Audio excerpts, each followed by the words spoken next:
ఒక చిన్న ఊరి మధ్యలో ఒక పెద్ద మర్రి చెట్టు ఉంది. దాని నీడలో ఒక రైతు చాలా రోజుల పని తర్వాత విశ్రాంతి తీసుకుంటూ కూర్చున్నాడు. ఒక వ్యాపారి వచ్చి ఆగిపోతాడు. వ్యాపారి రైతుతో నవ్వుతూ మాట్లాడుతూ, ఇక్కడే ఎందుకు కూర్చున్నావు? నీకు పని లేదా? నేను ఎందుకు పని చేయాలి? ఈ చెట్టు నాకు డబ్బు ఇస్తోంది.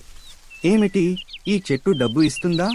అవును, ఇక్కడ కూర్చుని ఓపికగా వేచి ఉండండి. నిజమేనా? అప్పుడు నేను కూడా ఇక్కడే కూర్చుంటాను. ఈజీ మనీ అంటే నాకు చాలా ఇష్టం.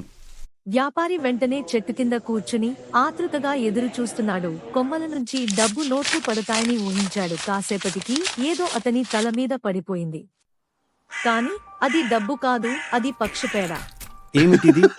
డబ్బు అంత ఈజీగా రాదు మిత్రమా. నువ్వు నన్ను మోసం చేశావు. అత్యాశతో నువ్వు మోసం చేసుకున్నావు.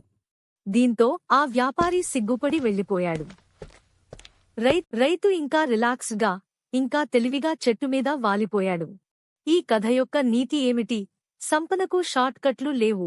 కష్టపడి పనిచేయడం మరియు సహనం నిజమైన విజయపు కీలకాలు.